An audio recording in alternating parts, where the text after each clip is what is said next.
बिस्मिल्लाहिर्रहमानिर्रहीम, अस्सलामुअलैकुम, good morning, welcome to सुबह सवेरे पाकिस्तान। मैं हूं हमजा तारिक और मैं हूं इशाल सुलेमान। प्रोग्राम का आगाज़ करेंगे कि इस खबर के साथ कि बहुत ही खूबसूरत मौसम हो गया और ये जो घरों में इस वक्त बैठे हुए हैं, सुबह उठे हैं, ऑफिस जा रहे हैं, उनके लिए तो ये बहुत ही खुश आइंद बात है, बड़ी अच्छी खबर है। बारिश हो रही है, रोज़ा अच्छा गुजरेगा। और इस वक्त आप देखें तो बाहर काले घने बादल जो हैं उन्होंने जो एक छाया सी कर रखी है, एक खूबसूरत जो है वो मौसम, काली घटाएं छाई हुई हैं। अगर आप बात करें ना, शायराना मौसम हुआ हुआ है, मतलब कि हम उसको जो है ना कूजे में बंद कर देते हैं सारी तमाम दरिया को ना। बहुत अच्छा मौसम है, बाहर निकलेंगे तो आपको बहुत अच्छा लगेगा, बहुत अच्छा लगेगा। अच्छा हमजा, मैं एक अमूमी रवैये की बात करती हूँ, आपका मेरा, हम सबको ऐसा लगता है कि पुलिस जो है हमारी स्पेशली कोई अच्छा काम नहीं करती। हमारा अमूमी रवैया भी यही है, मेरा स्पेशली मानना ये था, मैं पुलिस को बिल्कुल पसंद नहीं करती थी इससे पहले तक। अब कैसे सोच बदल गई, क्या हुआ? मेरी सोच इस तरह से बदली कि मैं कल मेरे साथ हुआ ऐसे कि सहरी के टाइम पे मैंने अपनी गाड़ी कहीं पर पार्क की। हम लोगों ने एक ही गाड़ी में सबने जाना था, पहले मैं अलग से गई हुई थी अपने घर से, तो हम सब ने इकट्ठे होकर जाना था सहरी करने, और मैंने गाड़ी पार्क कर दी।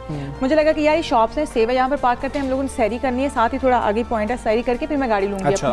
अब सहरी के टाइम पे गाड़ी वहाँ पर खड़ी और मेरा रिमोट जो है गाड़ी का वो काम नहीं कर रहा था। मैंने अपनी तरफ से लॉक की है, वो गाड़ी लॉक नहीं हुई है। अच्छा, यानी कि इलेक्ट्रॉनिक की जो है वो काम नहीं किया उसने, और वो गाड़ी लॉक नहीं हुई है। उसके बाद कुछ देर के बाद मेरे नंबर पर कॉल आनी शुरू हो गई है।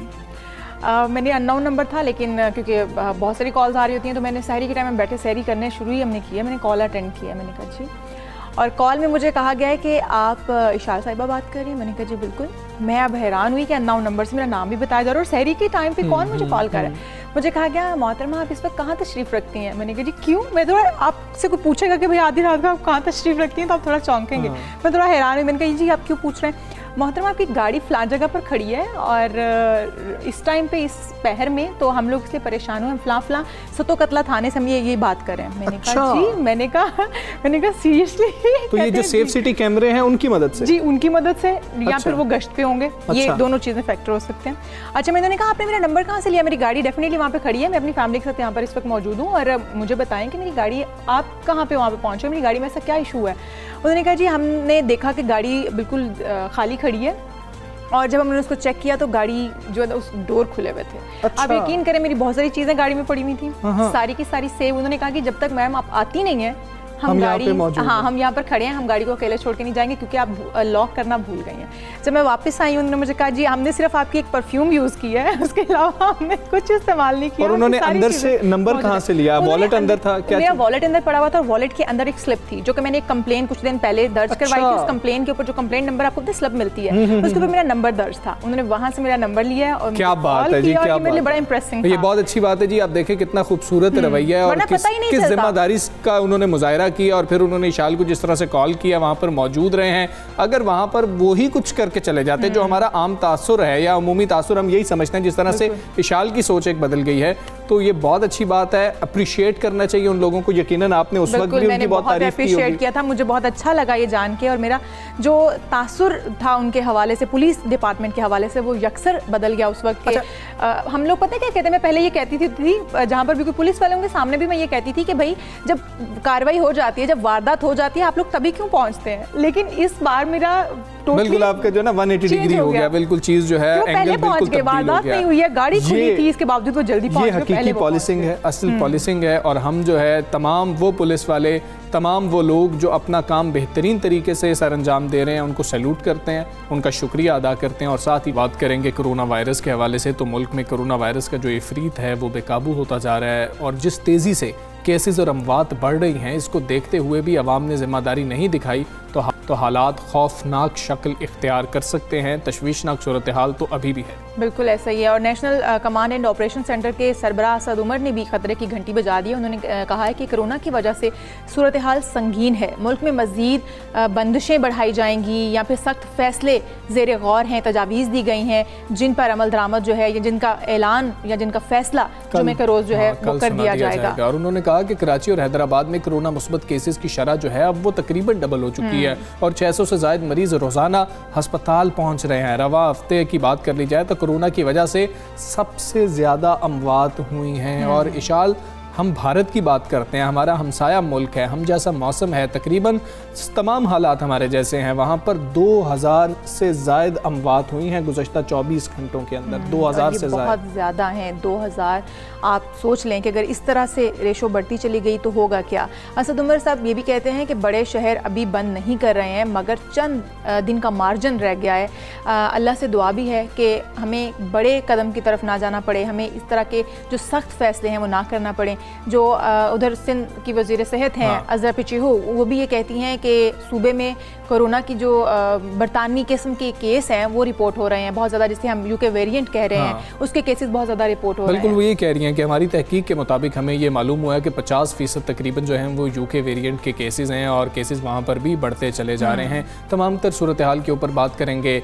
पार्लिमानी सेक्रेटरी बराए हेल्थ नौशीन हामिद साहिबा हमारे साथ मौजूद हैं। डॉक्टर साहिबा अस्सलाम वालेकुम, गुड मॉर्निंग। डॉक्टर साहिबा, कल असद उमर साहब जब प्रेस कॉन्फ्रेंस कर रहे थे, प्रेस ब्रीफिंग दे रहे थे, उन्होंने ये बताया कि अवाम बिल्कुल भी SOPs पर अमल दरामद नहीं कर रहे हैं। जब अवाम नहीं कर रहे, हमने देखा मुख्तलिफ ममालिक ने सख्त फैसले लिए थे, सख्त जुर्माने किए गए थे, तो क्या हुकूमत को फिर इस हवाले से सख्त फैसले नहीं करने होंगे कि अवाम को पाबंद बनाया जाए? जी बिस्मिल्लाहिर्रहमानिर्रहीम। जैसा कि आपने खुद जिक्र किया है कि असद उमर साहब ने इसकी इंडिकेशन दे दी है कि हमें सख्त फैसले अब शायद करने का वक्त आ गया है। देखिए, हुकूमत की पहली कोशिश ये थी कि अवाम की माशी सूरत हाल को भी हम अपने मद्देनज़र रखें और डेली वेजर्स और वो लोग जो कि डेली बेसिस के ऊपर जो अपनी रोज़ी कमाते हैं, जिनके घर के चूल्हे जलते हैं, तो उनकी वजह से हमारी कोशिश ये थी कि हम SOPs के साथ कुछ हद तक कारोबारी ज़िंदगी को जारी रखें और साथ साथ इसके फैलाव को भी रोका जाए। क्योंकि इस वक्त देखिए हुकूमत जो है वो 3 फ्रंट्स के ऊपर लड़ रही है। एक तरफ हमें इसके फैलाव को रोकने के लिए SOPs के ऊपर अमल दरामद कराना ज़रूरी है, दूसरी तरफ हॉस्पिटल्स की कैपेसिटी बढ़ाना जो है वो बहुत ज़रूरी है, ऑक्सीजन की प्रोविज़न जो है उसको इंश्योर करना, और तीसरी तरफ वैक्सीनेशन के अमल को तेज़ से तेज़ तर करना, ताकि क्योंकि इवेंचुअल हल तो इसका मास वैक्सीनेशन ही है। तो इन तीनों फ्रंट्स हुकूमत लड़ रही है, मगर इसके लिए अवाम का जो कोऑपरेशन होती है उसके बगैर मैं समझती हूँ कि अकेली हुकूमत कुछ भी नहीं कर सकती। तो इस वक्त ज़रूरी था कि जो SOPs इशू किए गए थे कि उसके ऊपर अवाम मनो अन अमल करे, और इसमें कोई बात भी नहीं है। एक मास्क का इस्तेमाल है और बिला ज़रूरत घर से ना निकलें। इस वक्त अनयूजुअल हालात हैं, हम एक बहुत ख़तरनाक दौर से गुजर रहे हैं, मगर इस वक्त आप बाजार में चले जाएं, आप किसी पब्लिक प्लेस पे चले जाएं, आपको वो जो गैर जिम्मेदार रवैया नजर आ रहा है वो इस वक्त फैलाव का सबब बन नौशीन साहिबा, NCOC का भी यही मानना है, उनकी तरफ से भी यही शिकायत है कि अवाम ताउन नहीं कर रही। इन्फोर्स क्यों नहीं करवाई जा रही जो हमने SOPs तय किए हैं? किस तरीके से अवाम को हम बाउंड कर सकते हैं कि वो SOPs को फॉलो करें, वरना केसेस बढ़ सकते हैं, वरना सख्त फैसलों की तरफ जाना पड़ सकता है। कोई तो लाए अमल होना चाहिए हमारे पास। देखें जी, बिल्कुल ज़िला इंतज़ामिया की ये जिम्मेदारी है कि वो SOPs के ऊपर अमल दरामद कराएं। इसके लिए वो छापे भी मारते हैं, दुकानें भी सील होती हैं, जो लोग मास्क नहीं पहना होता उनको फ़ाइन भी हो रहे हैं। उसके अलावा ट्रांसपोर्ट के ऊपर चेक एंड बैलेंस है कि जी वो मास्क के साथ ट्रैवल करें, 50% ट्रैवल मुसाफिरों के साथ, मतलब जितनी भी चीज़ें हैं हर एक के लिए, मस्जिदों के अंदर SOPs को इन्फोर्स कराने के लिए तो हुकूमत तो अपना काम कर रही है, ज़िला इंतज़ामिया तो अपना काम कर रही है, मगर आप ये देखें कि हमारा जो अर्बन स्लम्स हैं, अभी आपने फैक्ट फिगर्स बताए हैं, ये ज़्यादातर बड़े शहरों में पड़ रहा है और वहाँ पे अर्बन स्लम्स हैं, छोटी छोटी मतलब बस्तियाँ हैं, छोटे छोटे मोहल्ले हैं, गली है, एक गली में 200-200 लोग रहते हैं, 2-2 मोहल्ले के घर में 20-20, 25-25 लोग रहते हैं। तो ये इस तरह से ये हमारा सोशल फैब्रिक बना हुआ है कि जब तक लोग खुद नहीं करेंगे, इंतज़ामिया ना हर घर में घुस सकती है, ना हर गली में घुस सकती है। पब्लिक प्लेसेस को तो मॉनिटर कर सकती है, पर गली मोहल्लों के लेवल पे तो लोगों ने खुद से अपने आप को बचाना है और खुद से अपने आप को सेव करना है। बिल्कुल। और ये जी ठीक है। डॉक्टर साहब, ये भी ज़रा बता दीजिएगा कि असद उमर साहब ने ये कहा कि बहुत जो है हम सख्त फैसले कर सकते हैं, हमें तजावीज़ आ रही हैं जिसके ऊपर फैसले किए जाएंगे और उनका ऐलान जुमे को कर लिया जाएगा। क्या लॉकडाउन की तजवीज़ भी है कि बड़े शहरों में मुकम्मल लॉकडाउन किया जा सकता है? देखिए, हुकूमत की सबसे ये बिल्कुल लास्ट ऑप्शन होती है मुकम्मल लॉकडाउन, क्योंकि वो भी सिचुएशन का हल नहीं होता। आपने देखा है कि इस वक्त यूरोपियन कंट्रीज जहाँ पे लॉकडाउन है वहाँ पे एंटी लॉकडाउन राइट्स शुरू हो गए हैं, हंगामे शुरू हो गए हैं, लोग सड़कों पे निकल आए, तोड़ फोड़ कर रहे हैं, क्योंकि वो भी हल नहीं होता है। मगर बहरहाल अगर ज़रूरत पड़ी और ना हमें सिचुएशन में इम्प्रूव, क्योंकि इस वक्त हॉस्पिटल्स बिल्कुल सैचुरेट हो चुके हुए हैं, हेल्थ केयर सिस्टम को मजीद बोझ उठाने की पोजीशन में नहीं है। ऑक्सीजन की जिस तरह से आपने देखा है कि इतना प्रेशर आ गया, 91% हम अपनी प्रोडक्शन का यूज़ कर रहे हैं और मजीद इसके ऊपर बढ़ता चला जा रहा है। तो हुकूमत ने बहुत सारी चीज़ें देखनी होती हैं। लास्ट ऑप्शन जो है वो लॉकडाउन तो है ही, मगर कोशिश ये कर रहे हैं कि हम ये जो स्मार्ट लॉकडाउन और इनका दायरा कार बढ़ा। क्या हम लास्ट ऑप्शन पे पहुंच चुके हैं? कल की गुफ्तगू से ऐसा तासुर उभर रहा था कि शायद हम लास्ट ऑप्शन की जाने बढ़ रहे हैं। जी, कुछ इस वक्त अगर ये 2-3 दिन का डाटा जिस तरह से उन्होंने आपको इंडिकेशन दी है असद उमर साहब ने, 2-3 दिन और ट्रेंड्स को वॉच किया जाएगा। अगर इसी तरह से इजाफा होता रहा हॉस्पिटल एडमिशंस में और केसेस के बढ़ने में, तो फिर इस ऑप्शन के ऊपर जाया जा सकता है। नौशीन साहिबा, हम वैक्सीन की बात कर लेते हैं। सुस्त रवि का शिकार है थोड़ा हमारा अमल जो है वैक्सीनेशन का। हम देख रहे थे कि 60 साल के जो उम्र के अफराद हैं उनमें भी रुझान बड़ा कम देखा गया। अभी आप कितना रुझान देख रहे हैं, क्योंकि अभी तो 50 से 60 साल के अफराद की वैक्सीनेशन शुरू कर दी गई है, क्या लोग आ रहे हैं? जी, अब पहले से बहुत बेहतर हुआ है, क्योंकि पहले जो स्केड्यूल्ड लोग होते थे उनमें 30-40% तक टर्न आउट होता था।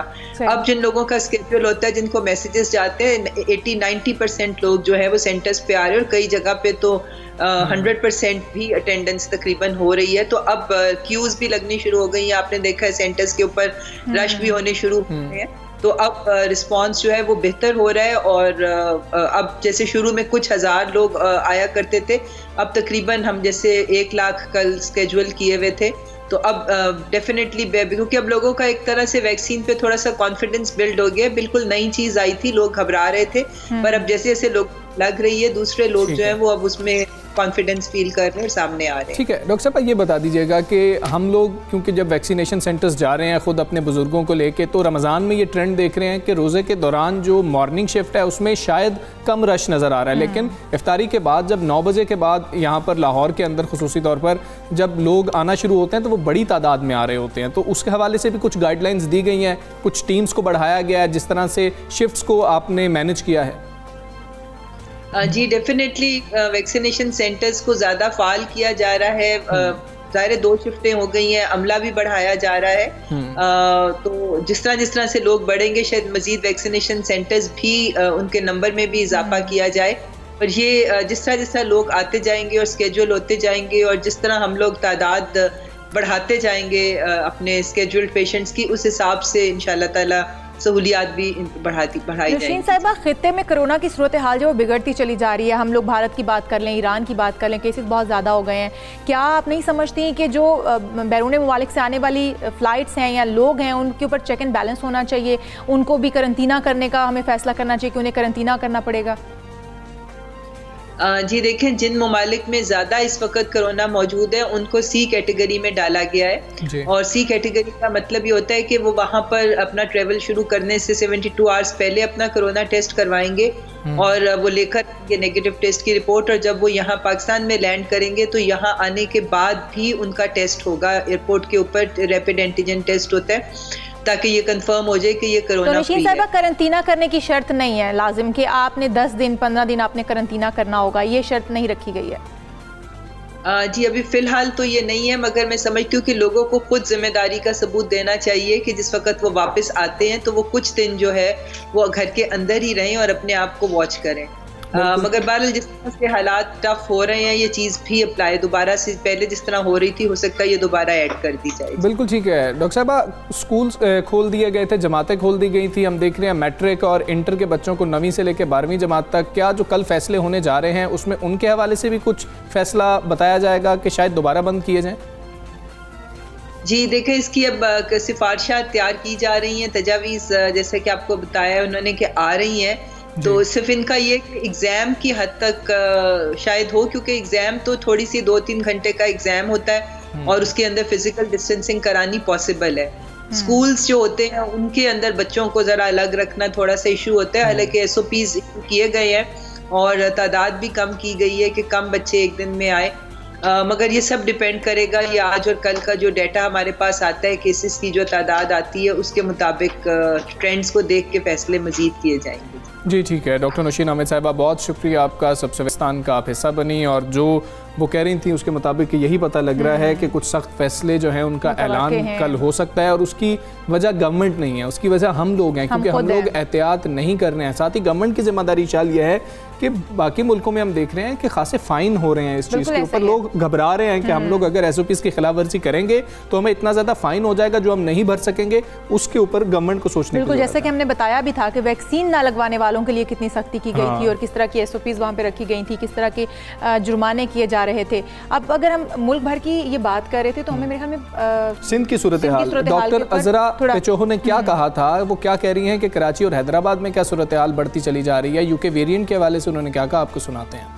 मैं आपसे ये कहना चाहती हूँ, आपको इत्तला देना चाह रही हूँ कि UK का जो वेरिएंट है, यानी UK की जो एग्ज़ाम है कोविड की, वो बहुत तेज़ी से फैलती है, और ये जो है पहले ही खैबर पख्तूनख्वा और पंजाब में भी फैल चुकी है, और वहाँ उसकी वजह से वहाँ बहुत ज़्यादा अमवात भी हो रही हैं और बहुत सारे मरीज़ उससे मुतासर भी हो रहे हैं। हमारे यहाँ कराची में भी अभी ये वेरिएंट आ चुकी है, और हमने जो जीनोमिक स्टडीज़ की हैं उसमें 50% जो सैंपल्स हमने टेस्ट किए उनमें 50% ये UK वेरिएंट हमें मिला है। और रमज़ान में सहरी के वक्त, अफ्तारी के वक्त, ईद की वजह से बहुत सारी शॉपिंग करने के लिए हम बाज़ारों में निकलते हैं, तो उसमें बहुत एहतियात की ज़रूरत है। SOPs फॉलो करें, गैर ज़रूरी बाहर न निकलें और हजूम से दूर रहें, हाथ मुतवातर धोते रहें साबुन और पानी से, मास्क का पहनना बहुत ज़रूरी है, और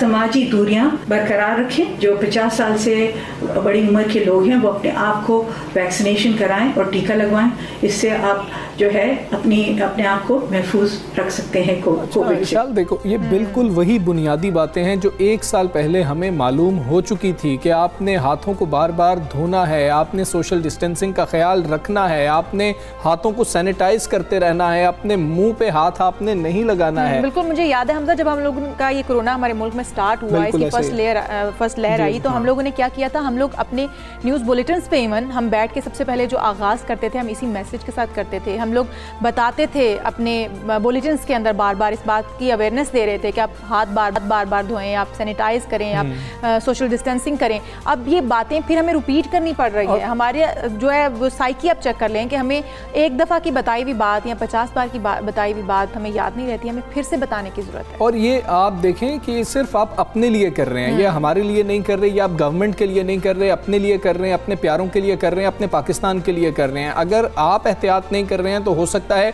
कि आप कई लोगों को कोरोना वायरस मुंतकिल कर सकते हैं और आप कैरियर हो सकते हैं। तो लोगों के लिए कम से कम जो है आप एहतियात बरतना शुरू कीजिए। और हमारा पूरा खित्ता, हम पूरे खित्ते की बात कर रहे हैं, इस वक्त तीसरी लहर की बुरी लपेट में है और हालात बहुत ख़राब हो रहे हैं। सुबह पंजाब की हम बात करें तो कोरोना वायरस बिल्कुल बेकाबू हो चुका है। कोरोना वायरस के केसेस में इजाफा जारी है और वायरस का इफरीत हर रोज़ कई कीमती जिंदगियां जो है वो निगल रहा है। बढ़ते हुए केसेस की वजह से लाहौर के अस्पतालों के कोरोना ICU 86% तक भर चुके हैं। बिल्कुल ऐसा ही है। और हमजा, हम लोग, कौन चाहता है उसके प्यारे चले जाएं? कौन चाहता है कि अपने अजीज जो हैं वो इस तकलीफ में मुब्तला हों?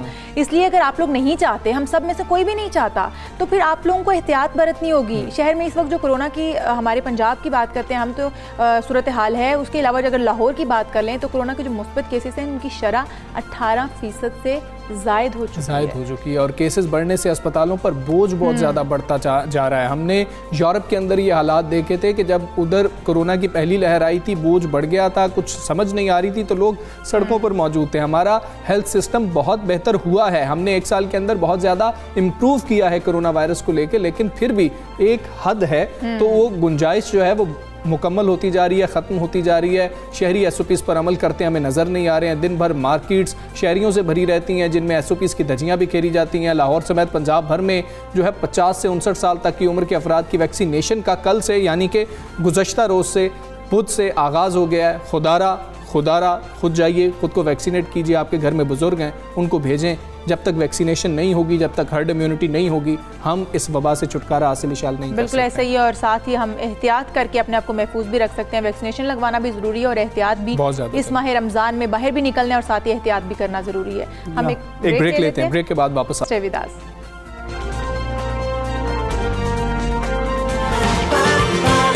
सुबह